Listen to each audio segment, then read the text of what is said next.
Hi, my name is Miljana, a female entrepreneur, passionate about inspiring other females in creating a life they love and sovereignty, while developing businesses with a positive impact. I grew up on a small farm surrounded by cows, sheep, chickens, dogs, cats, and nature. That's where I learned that a natural, sustainable way is sometimes the best way. I think it is how our modern world can heal itself from the inside out. I strive to do what makes me happy, work with people that inspire, and share some of these moments with you. Hi, everyone. Thank you so much for joining me with another Fruitful Talk. My name is Miljana Monic, and today I have Alex Ray with us, and he's going to share his story of sustainable entrepreneurship, sustainable living. I mean, I love what he does. He does some very unique stuff around coaching and spiritual mentorship, and I'm really, really excited for him to share with you. So, thank you, Alex, for joining us today. We can start with just you introducing yourself, and if you don't mind sharing where you're from, where you're living now, because that part is also very interesting to me, and I really would like to share with the audience. Thank you so much, Miljana. I'm happy to be here with you all. And we've been wanting to do this for a long time, and it was happen all in the sacred time. So for all of you that haven't or don't know much about me, my name is Alex Ray. I was born in Colombia, South America.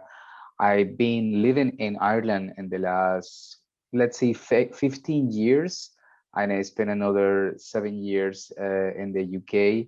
I um, I was born in Colombia, and I left Colombia when I was very young, and then I've been developing my career as a um, mentor, spiritual mentor, a life coach, and many other things along these maybe 12 years.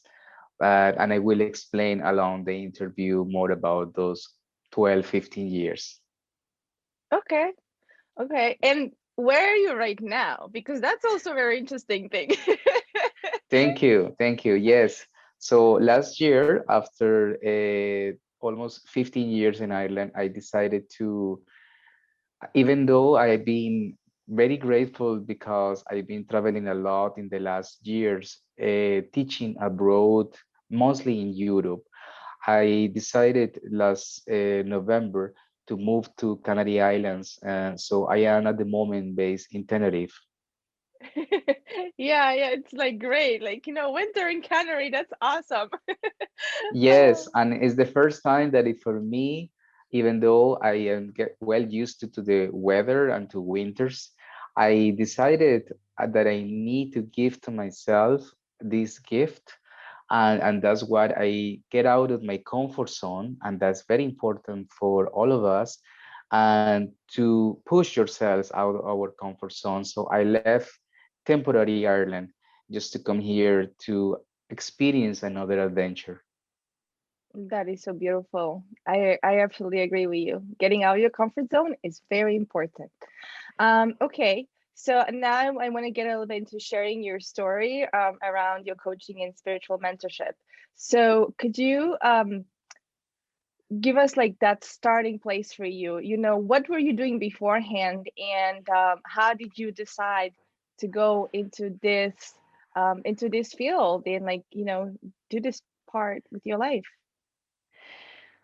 I think life it will bring us to mysterious ways all the time as long we listen the signs. I study economic science, and I've been working as a finance analyst for almost 15 years. I finished my degree, and I work for many multinational companies, and I had a very good jobs, I have to say, and I feel grateful for it. And it's something the economic science, I like it, and working with the spreadsheets and numbers. But one day I wake up, I started to feel uneasy about it. And then we have to go back about 12 years ago when I decided to move from the UK to Ireland to Northern Ireland, especially. And then I've been relocated to work in a company there. And then 2 weeks after I moved, again confronting with the unknown and moving to a new country, new city, I I make this story very short. So I started to work, and I started to feel not well, and in my body. And then 2 weeks after, I went to hospital and they found some cancer.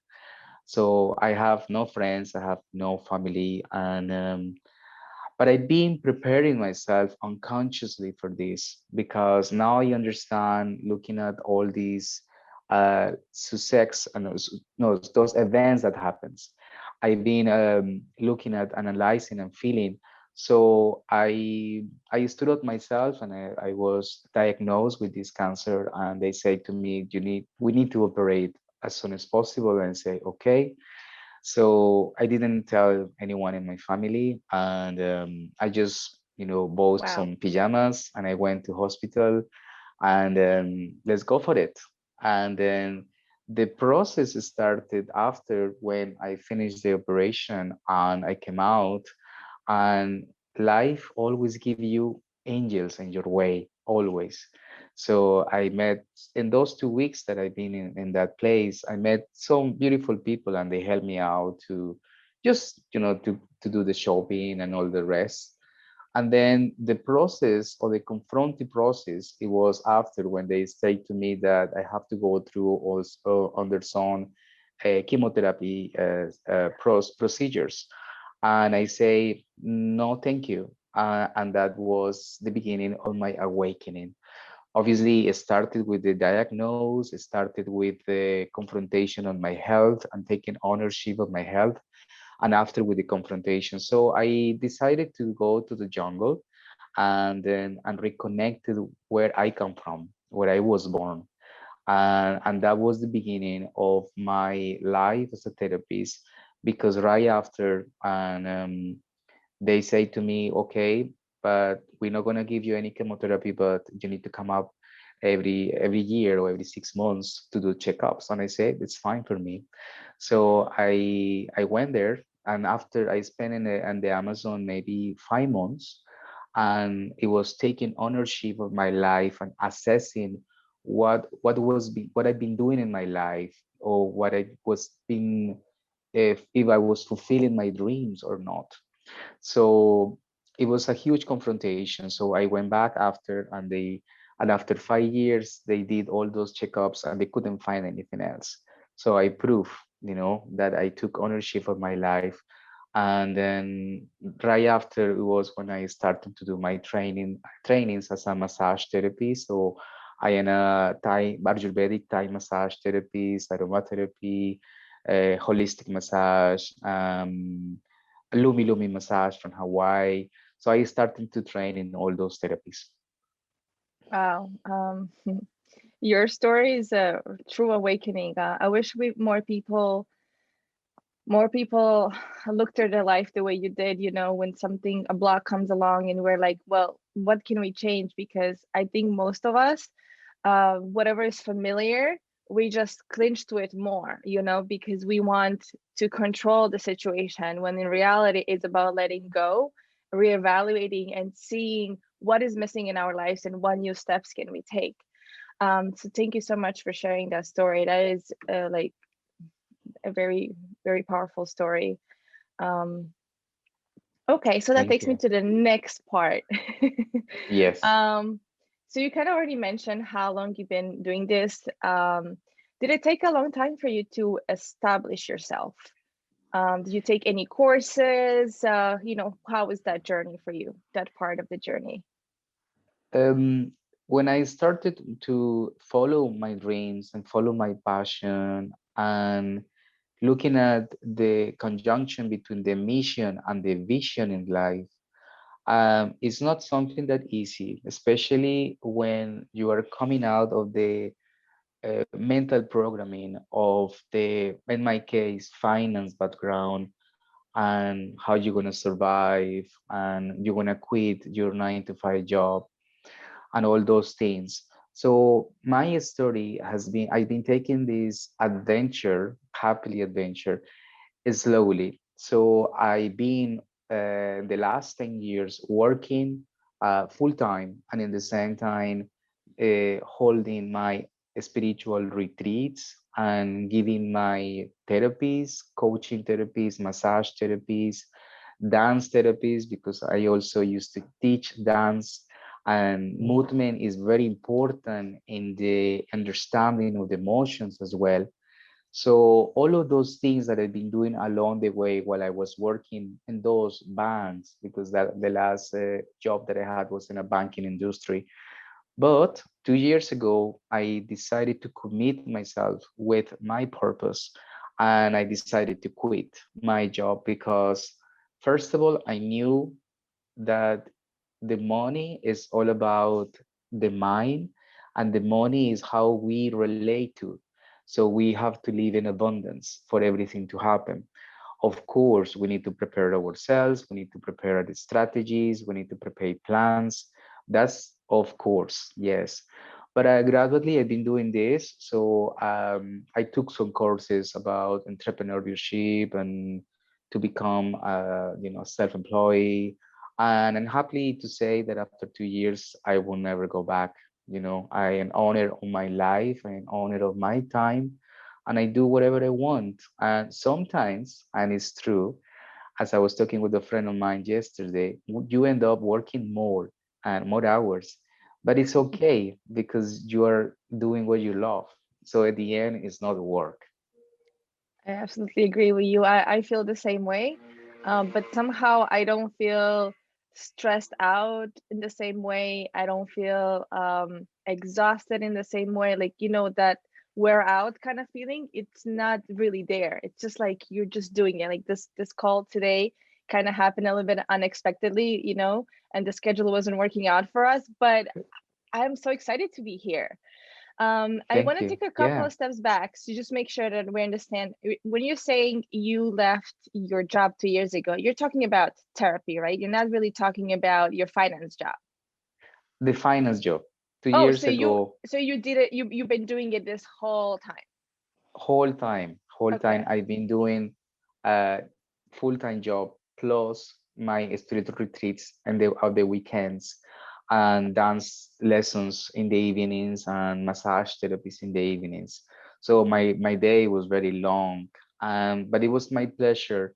And when I scheduled my clients to see them like at 6 p.m.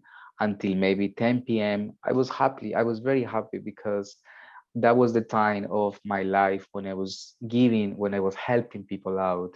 And I was very happy. But one day, back to that exactly experience, I was working in this bank, very good job, well paid, very good conditions. But one day I was sitting in that desk and I thought, what I am doing here, I am wasting my time because it's delaying my purpose, it's delaying to put in plan what I would like to do, even though I started it slowly. But in some point, we need to let go. As you say, we need to make a step and doing a step ahead. If not, nobody will do for us. Right, right. And it's also with the healing process. So, Yes, yes. I want to take a step back, and you mentioned purpose and vision. And one of the things that I have struggled with, and I'm sure many people also, it's a major challenge, is kind of what is my purpose? How do I create that purpose? Vision, is it something we're born with, or is it something that we discover through our life? Like, how did you get to yours? I get that you shared the experience around cancer, right? So that was one place where you started, but I feel like there's more to it. So could you please give us a little bit more around how that got created? I believe that all of us, we have different skills, knowledge, attitudes, and many talents to be shared in the world. But obviously, we need to understand again, we are coming from a mental programming given by the society, given by your experiences in life, given by religion, and all those things create a limitation in your mind. So when you step out of your comfort zone, and in my case, doesn't have to go through the experience that I had, as Right. many people we had the same similar experiences. In some point in our life, it has to come a decision, um, and this decision and this purpose, it need to be related with service to the humanity in any way. So the word service is very important because when someone wants to start a new business, obviously we need money to survive in this dimension. But when we are fulfilling the purpose and we found uh, that purpose is what makes you feel happy, whatever it is. It could be waving, it could be coaching, it could be making shoes, anything.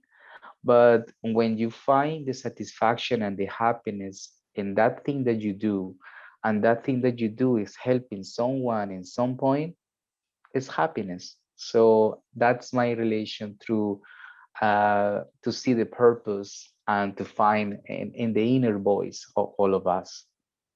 Right. Okay. Okay. I got it. Okay, we talked about some courses that you mentioned that you have taken and stuff like that, right? Any courses specifically around coaching? I get that being in an Amazon for 5 months is also in a way a training, really like deep connection to the roots, to your roots and all those things. But is there anything else that you did? And then you can also let us know, do you have a supporting community? Do you have people that support you, that help you? Yeah, how does that work for you? Eh, yes, so I've been a part of the massage therapist courses that I've been taking along the way. I finished the psychology a year ago, and psychology is a very important subject for me to understand the mind and for me to understand the people that I help. And in the same time, I've been attending loads of seminars. For example, Joe Dispenza, one of them. I've been a few times with Joe Dispenza because neurology, neuroplasticity, epigenetics, that is something related to what I do. And my journeys into the Amazon have been more than 5 months because I've been going to the Amazon in the last 10 years many times, almost every year.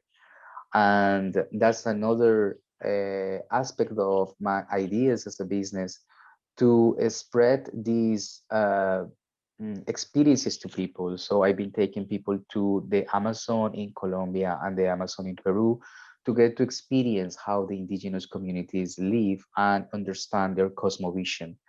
And also to finish all those studies, I've been studying very close to elders in the Amazon.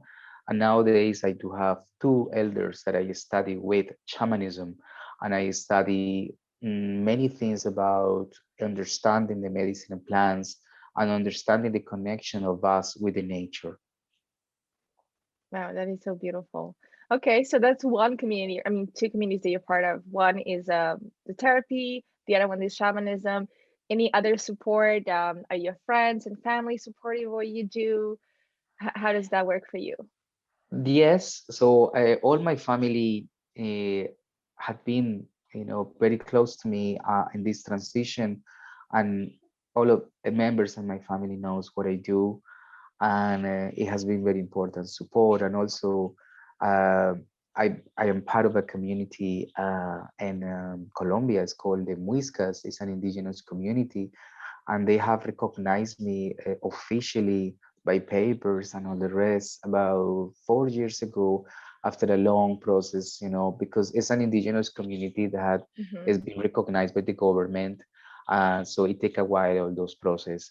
But in Colombia, especially, there are more than 85 or 90 indigenous communities, and they've been fighting for their rights. And that's something that I consider really important because along my experience, I've been also very close to the rights of indigenous people in North America, Central America. I had the experience to be shared with the native Canadians near Toronto, and also with the Siberia, with the natives in Siberia, Russia, and also with indigenous communities in the Amazon and Colombia and Peru. So for me, to rescue this ancestral knowledge is one of my purposes, and is an alignment of what I do.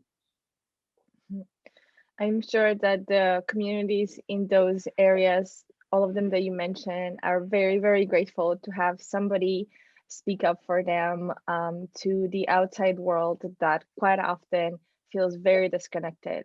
So I wanted to say thank you for doing that work and for bringing their healing to all of us, as it's very obvious that we really need their help and we just are not connected to them.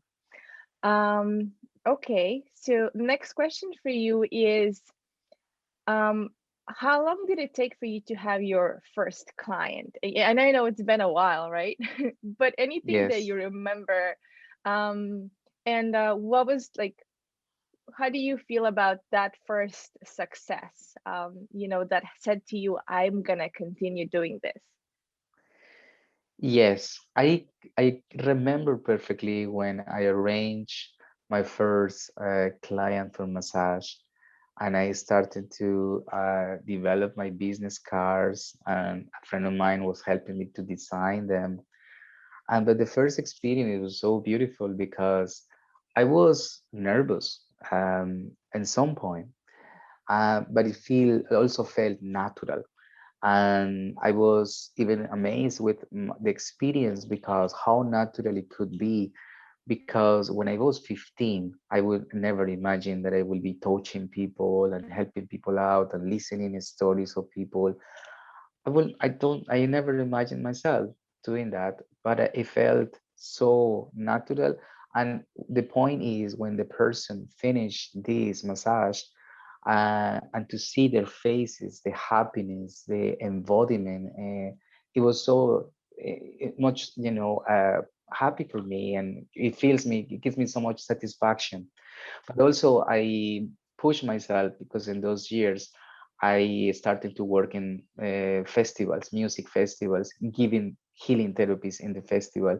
In Ireland is well known Body and Soul and Electric Picnic, something similar to Glastonbury in the UK.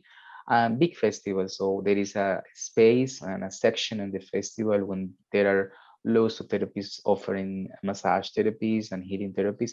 So I throw myself on that experience. So I work in those festivals for many years too. You've done so many things, you know? That is so nice. I think we call that here in America a jack of all trades. Um, Specifically in your industry, seems like you're very, very well rounded. So congrats on that. Thank you. Thank you. What would you say is the most challenging part of your journey? Like, is there a specific area? Like, what do you think it is? Um, the first thing that I came across was when I was establishing the idea of making a life of my therapies and my coaching and my sacred ceremonies. Is the organization, and is also the first thing when you decided to go ahead and to establish an idea. It's not about anymore to be spiritual and to know about to manage the energies and Reiki and all the rest. No, we need to be grounded. So we need to feel and to take the horse and knowing what we have to do. So that I have to say that at the beginning of my time, I developed some paralysis for analysis because it was too much information. I have to develop my website, I have to do my social media, and I do have loads of many projects in my mind that I have no time. So it was paralysis, and at some point I was doing nothing because I started to do courses there and there and there, and at the end I was not productive. So Okay. that was one of the challenges that I faced, to organize myself, and slowly, and taking the things slowly, because it happens to many people who want to achieve something. You start making courses and you end up having no time. So we are ended up in the way that we need to have a balance in our life, because otherwise it's not point. Right. Okay, you bring a very good point up. Create a plan, okay, and follow the plan. Because I think Yes, sometimes you can even create a plan, but like you said, you might start analyzing things and looking deep into things, and then you kind of just get sidetracked and you don't follow the plan. that's the word, sidetrack. Always it happens. It's very, very easy to be sidetracked with many things that happens in life. Okay. What is the most rewarding part about what you're doing? um I have so many experiences and stories to share. But every time that I, for example, hold a spiritual retreat, that mostly my retreats are a weekend where I take people to the countryside, people who are living in the cities, I take people to the countryside. I teach different activities, and I share something that I call a sacred space. So when we are in the unity with us, with our heart, our mind, and the understanding of our power, and the understanding of our childhood, our past experiences, um, seeing the changes of people. I've been seeing the changes of addictions.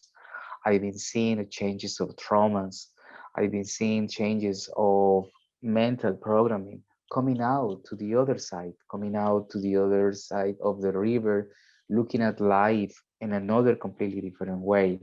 And I do have many testimonials on my website written, but this is just part of it, because there are so many that are not published, I don't need it. I don't need to publish them, because at the end of the day is not to show off to everyone, is to fulfill them and my heart of my purpose. But this is, the realization of seeing the people, the transition of people. That's the best payment for me. Um, yeah, you are definitely a healer. Thank you Thank for you. being here today. I'm very happy to have you. Not we're not done yet, but I just wanted to say thank you once Thanks to again. you. Thanks to Um, you. you're very welcome. Who would you say is your ideal client? And can you also give us a little bit more around um, specifically? I gather you did retreat, but like, can you get a little bit more specific around the services that you offer in case anyone would like to reach out to you?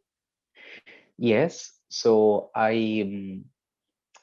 many people could have guessed, being part of an indigenous community in Colombia and working with shamanism, I work with medicine plants. Medicine plants are being on Earth before humans, and being part of the indigenous traditions for centuries.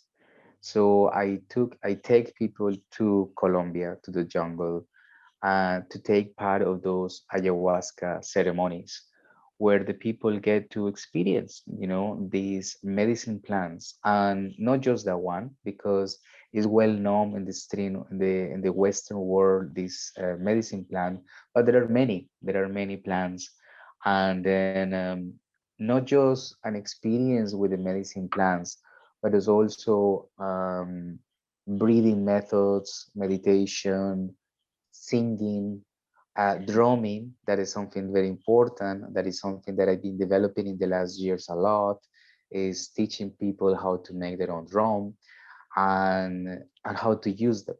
So there are many aspects of it in those spiritual retreats. Wow. Okay. Do you do anything online? Yes, so I do. because I got a very large community of people that have been coming to my spiritual retreats and also to the shamanic workshops when I teach people how to make their own shamanic drum. So under the circumstances that we are living now, I adjusted. So I started to create groups, online groups of people that have been with me face to face and connecting. So one of the initial objectives of these groups is connecting people and working with the shamanic drum. So working with the voice, working with the rhythms, and sharing a time, a sacred time, even is online. And also I do coaching online and I develop a method. It depends of the person needs. So I had this service online. Okay. So do you do online coaching or group coaching or both? Both of them, and also these groups that I mentioned, and then so soon, and this is another idea that I'm working on it, is to start recording myself and teaching people how to make their own drum, but it will be online, where I will be sending the materials to people. We will be online, and then I will be guiding the workshop, but online. So that's another idea that I am developing at the moment. Wow, I don't know how you get to do all of that. Me either. But Me it's either. really beautiful. It's very beautiful. Thank Um, you. we are in 2021, but 2020 has been such a beautiful year. Being a little sarcastic, I do think there's a lot of beauty to it, though. It just took us out of Yes. our comfort zones, and really had most of us had to really evaluate our lives and see where we are, what we're doing with it, and what else there's to it. So, what would you say that this year has brought for you? Like some challenges, but also some beautiful things, rewards that you would say this year has brought to you. It has been a very interesting year. I have to say, it has been a test for our mentalities, our souls, because it has been too much about threatening and fear and the social media that it has been a test. Because one thing is the theoretical part that we could read in spiritual books and have ideas, but real life is this, confronting those things that are touching us more than ever.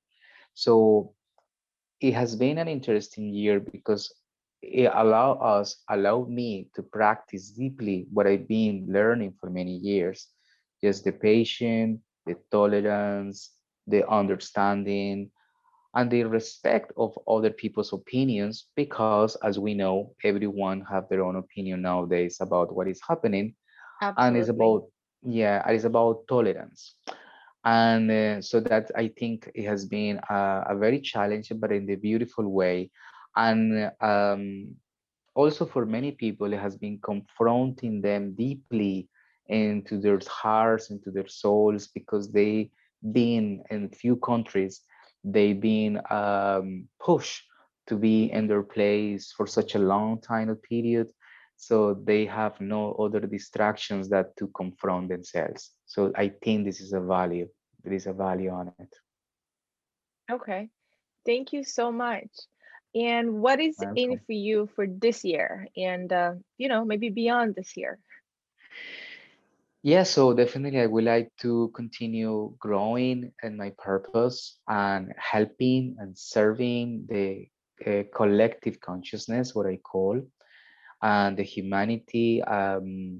So especially here in Tenerife, where I am at the moment, I wanna start teaching very soon face to face, because here in the Canary Islands the situation is almost normal. And so that's one of the first thing. The second thing, start developing, my other ideas of the shamanic courses that I mentioned it. I do have another ideas of guided meditations and by different themes about prosperity, about many other things. So I wanted to develop that.